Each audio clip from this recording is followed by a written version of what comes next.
Now, we've gone through the other three semifinalists this week and why each could win the Champions League. We'll finish it off today with Barcelona.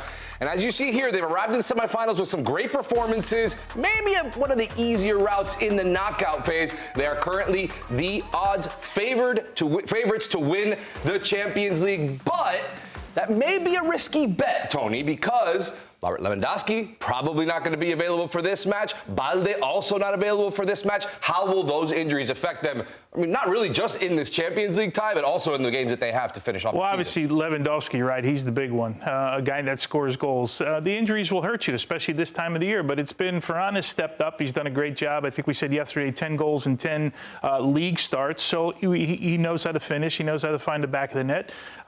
Look, Hansi Flick, and by the way, all of these managers have been dealing with injuries at this stage of the season. It's not just Barcelona, but when you do take out a goal scorer like Lewandowski, that could hurt you, right? It could hurt the rhythm of the team a little bit, but they've been lucky with Ferran. I think with Ferran and Dani Olmo as well, I think they work really well together, and they've found a combination that's different. I mean, you're never going to replace the output that Lewandowski gives you, but if you can have different wrinkles in your game, and they do, that's what they've found, plus the talent overall of the squad, it's not so much of a drop-off. Yeah, and he's really the veteran in a really young attack for this Barcelona side.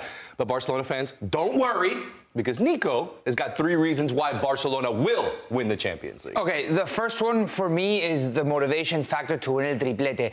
I know that when we see a team that's potentially about to win a treble or potentially can win a treble, we get really excited and we start the comparisons. We did so with Inter, right? Because they're playing very well. The excitement was real. And with this Barcelona team, they're playing really well and they're probably very motivated, but you got to go out and win it, right? It starts this weekend with a huge game against Real Madrid in the Copa del Rey, and it could be a blow to their confidence, but they have bigger fish to fry if they don't win on Saturday. But the fact that you could be sitting at the same table as the great Barcelona teams of 2015, of 2009, of 2011, that's a huge motivating factor for such a young group and a reinvented group, because it's the same team under Xavi from last season.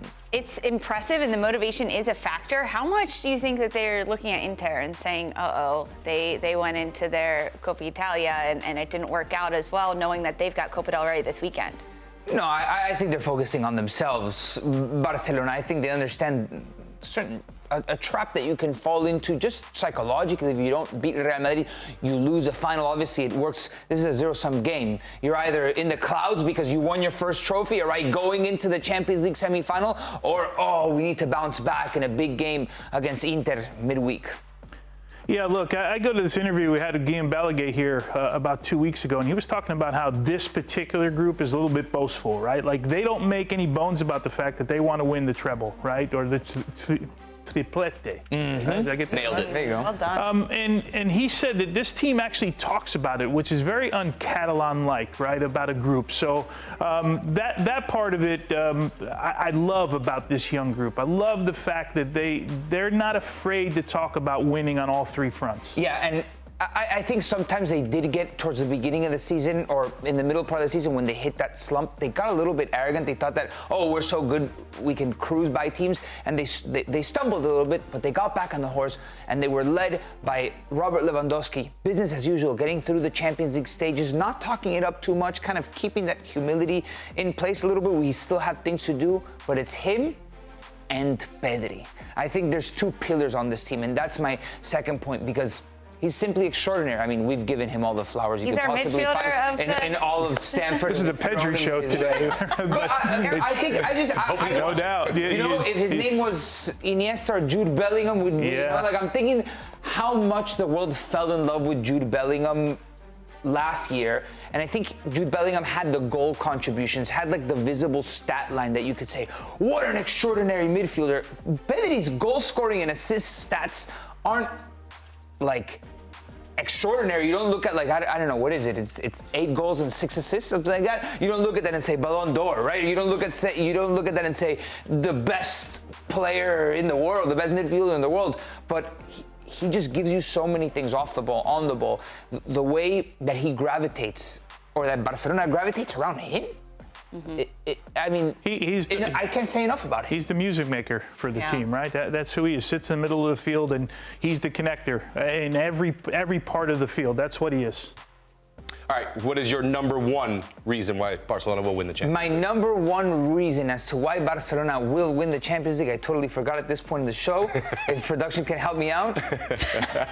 They're the most prolific team in Europe. It was difficult to come up with reasons because that are strangely particular because Barcelona all season long have been very good except for that middle portion of the season that was very short-lived, but they bounced back. They led in La Liga race and they fell back. It was Atletico Madrid who took the lead, and then Real Madrid, the distance on the table was pretty big. And then they've managed to flip the script again and been pretty impressive with a lot of production, with a lot of goals. So there's no team that scores at the rate that they do look at this. Games with 4+ goals, they score a lot. And a team that scores a lot tends to win soccer games. And the key to winning this competition, right, is playing well at the end of the season. I think that's the fear for an Inter right now. But the other three teams are playing well, including this side. But they do score an awful lot of goals, and it doesn't look to be slowing down at all. No, they have so many different weapons. And also, it's not just the personnel with Barcelona, because right there's injuries. We talked about it. But it's the style in which that they're constantly scoring all these goals. It's a variety. Every which way you're going to get it. Centrally, down the spine, you're going to get combination play, quick shots, you're going to get crosses in the box, aerial presence. The individual skill as well helps elevate this team. It's an overall complete picture for them. A team that really, I feel like, doesn't feel a lot of pressure. It's what it seems like. Some of their young players and some of their veterans have been there before. The young players maybe just don't feel that pressure. So I think that's kind of the reason why they've just been able to continue on through this season. But their last result against Borussia Dortmund in the Champions League, even though they did go through, wasn't the best performance. So if you take that, what is one reason why they won't win the Champions League? The high line. That's our thing with this Barcelona. It's done so well for them. They've played teams off the park. They haven't been able to find solutions. Offensive teams haven't been able to find solutions. But when that back line isn't on, and it's not just about the back line. We talked about this in a couple of segments ago. It starts from the front. If you don't let the team, the defense, beat that first line, then you're good. You can manage. But the moment there's a wonkiness, that someone doesn't step, someone doesn't go. It happened against Mallorca from a couple days ago in the 18th minute. I wrote it down on my phone. That's the 4-3 game, right? No, the 1-0 game from.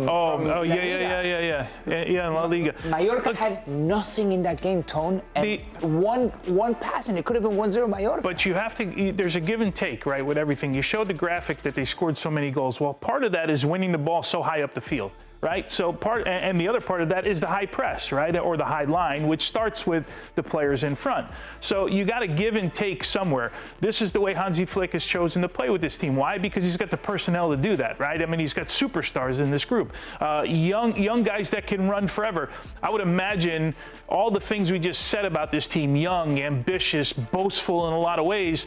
The one thing you won't get is a lack of effort. And maybe you look at Dortmund and say, "Here's our learning lesson." Because when you're scoring 4 and 5 goals all the time, what is the coach saying to you? Like everything coaches are always trying to figure out some way to teach you.